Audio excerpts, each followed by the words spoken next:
Muy bien, y después de estos dos primeros módulos que hemos visto, colecciones y datetime, que eran súper interesantes pero también han sido largos, vamos a ir con uno un poco más tranquilo. El módulo Math. Vamos a abrir la lección 6 y a experimentar un poco. El módulo Math, como sabéis, integra una serie de funciones o métodos para trabajar con matemáticas. La verdad es que ya hay muchas funciones integradas que no hace falta utilizar vía Math. Vamos a echar un repaso a todas ellas, o a las más importantes, mejor dicho. Vamos a importar la librería o el módulo Math y vamos a comenzar con los redondeos. Por ejemplo, vamos a crear una variable, vamos a llamarla pi, el número pi, 3,14, 15 y 9, por ejemplo. Muy bien. Vamos a redondear el número pi. Este es el redondeo por defecto, ¿vale? Round pi. Nos devuelve 3. Es un redondeo normal que si toma un elemento, un número, y la parte decimal es menor que 5, redondea a la baja. Pero si fuera mayor que ese 5, por ejemplo, round 3,5, redondearía al alza. Pero nosotros, gracias al módulo Math, podemos forzar redondeos al alta o a la baja. Por ejemplo, queremos redondear el pi a la baja, siempre. Pues utilizaríamos math.floor. Floor es el suelo. Y cuando hablamos de suelo, pues entendemos que redondeamos a la baja. Por tanto, redondear a la baja pi devolvería un 3, que es lo mismo que round normal. Pero redondear math.floor 3, por ejemplo, 5, que hemos hecho antes, también redondea a la baja. E incluso podríamos redondear math.floor 3 puntos y un montón de 9, que también lo va a redondear a la baja. Porque floor es el suelo y se redondea siempre a la baja. Me estoy poniendo muy pesado, pero hay que remarcarlo. Por contra, tenemos también math.sail. Sail es el techo, no el suelo. Y esto redondeará siempre al alza. Si redondeamos pi al alza, no importa cuánto decimal tenga, siempre lo va a redondear al alza. Imaginaros que tenemos el número 3.00011. Lo redondeamos al alta, al techo, y también da 4. Muy bien, ahí tenemos las formas de forzar el redondeo al alta o a la baja.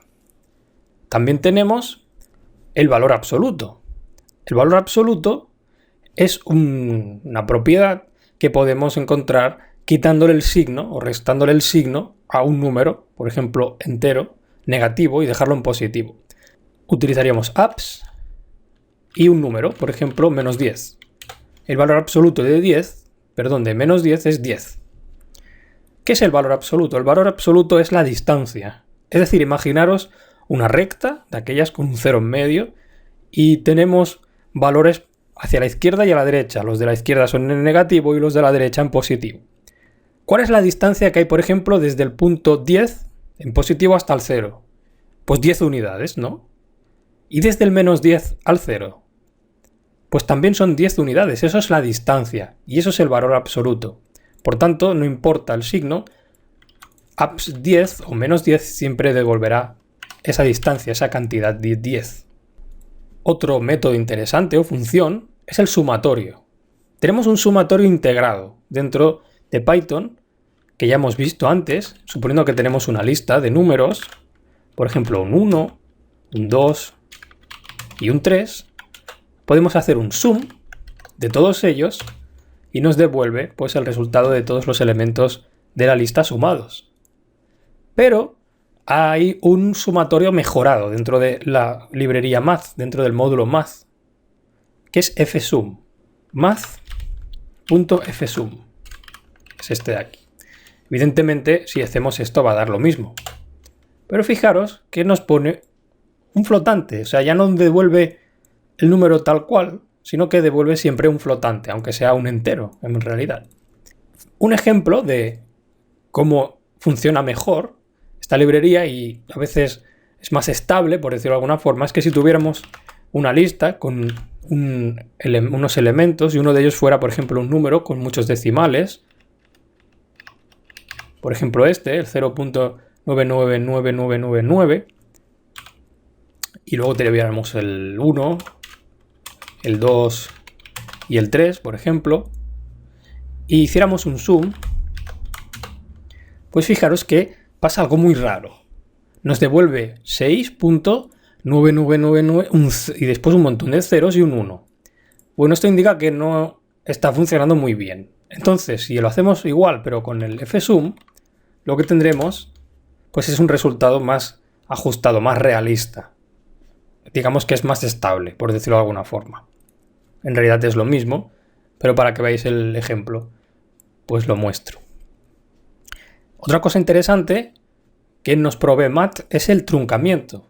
Truncar un número. Y truncar es eliminar la parte decimal. Por ejemplo, mat trunc, y suponed que tenemos el número 100.123456. Pues esto lo que hará es machacar la parte decimal y devolver un entero siempre, la parte entera únicamente. También tenemos, aparte, potencias y raíces con math. Por ejemplo, ya sabéis que podíamos hacer una potencia poniendo dos asteriscos y, por ejemplo, 2 elevado a 3, pues es 8. También podemos hacerlo con math.pow, potencia, y aquí pasando el 2 y el 3, 2 elevado a 3.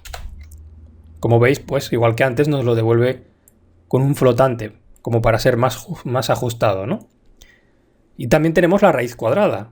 Math.raíz cuadrada square root, y entre paréntesis le pasaríamos el número. Por ejemplo, raíz cuadrada de 9, 3.0, el 3. Ahí lo tenemos.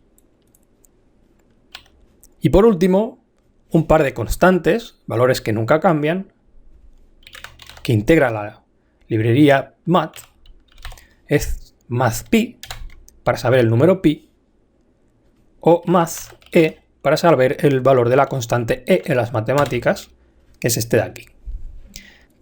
Y con esto ya hemos visto un poco la librería math y las distintas funcionalidades que nos permite. En realidad hay muchísimas más, pero como esto tampoco es un curso de matemáticas, pues no voy a hacer mucho hincapié en ellas.